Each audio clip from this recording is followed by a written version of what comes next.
I'm Shadan, and today we're talking about investigating single leg vertical jumps after anterior cruciate ligament reconstruction in university athletes. An anterior cruciate ligament, or ACL, is an injury or rupture to the ligament highlighted in red in the image on your right. It occurs 4 to 6 times more frequently in females compared to their male counterparts. And after primary ACL reconstruction, or ACLR, there is a 16 times increased risk of re-injuring the same knee, and twice the risk of injuring the uninjured opposite ACL. ACL-injured athletes also often present with persistently impaired lower limb muscle mechanics that can be measured during vertical jump testing using force plates. Our research focuses on single-leg counter-movement jump testing to compare the jump mechanics of ACLR athletes to non-injured controls that are stratified by their perception of limb function. We hypothesize that mapping the between-limb differences of single-leg vertical jumps in ACL-injured athletes will help us quantify and understand areas of weakness. The high occurrence of ACL injuries leads us to believe that there's an impairment in lower limb mechanics after ACL injury, which has an impact on muscular power. The Sport Fitness Index, or SFI, is a 10-question survey that scores perception of limb function on a scale of 0 to 100 and categorizes athletes in groups good, fair, or poor. Using a data set of over 400 unique athletes among 9 sports, we have found 15 athletes who have undergone ACL within their varsity careers.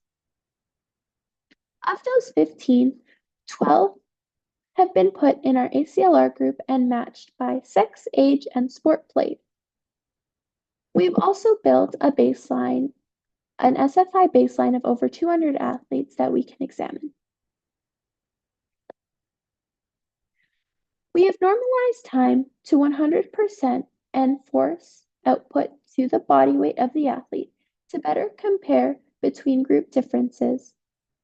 We found no correlation between limb asymmetry and SFI. However, we have found statistical significance between the ACL injured limb and uninjured limb during the force time curve. This is seen in red at the beginning of the eccentric phase, the end of the eccentric phase, and the end of the concentric phase. In blue, we see statistical significance between the ACL athlete and the control athlete in the middle of the eccentric phase, as well as towards the end of the concentric phase. The concentric and eccentric phases line up to this portion of the single-leg counter-movement jump. In conclusion, ACLR limb deficits during the concentric phase are shown as reduced force produced per second in the ACL injured limb.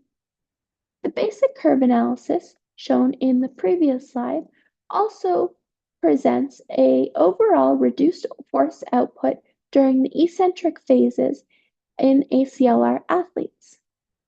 Our next step will be using the increased SFI database in analysis. Previous research has shown that larger SFI databases have better ability to represent each group's overall ability for the good and poor groups. Our next step will also be a force time curve analysis of non-injured athletes with respect to their SFI. Future directions of this research will allow for new rehabilitation techniques and improved benchmark to quantify return to play and understand return to play protocols. We would like to use this to inform future studies on biofeedback wearable technology for retraining movement patterns after ACLR. I'd like to send out a huge thank you to the Integrative Neuromuscular Sport Performance Lab, or INSPEL, especially my PI, Dr. Matt Jordan. Thank you to Tanita and Helen for volunteering their expertise, as well as McKeag for funding this summer. Thank you to the URS judges for your time today.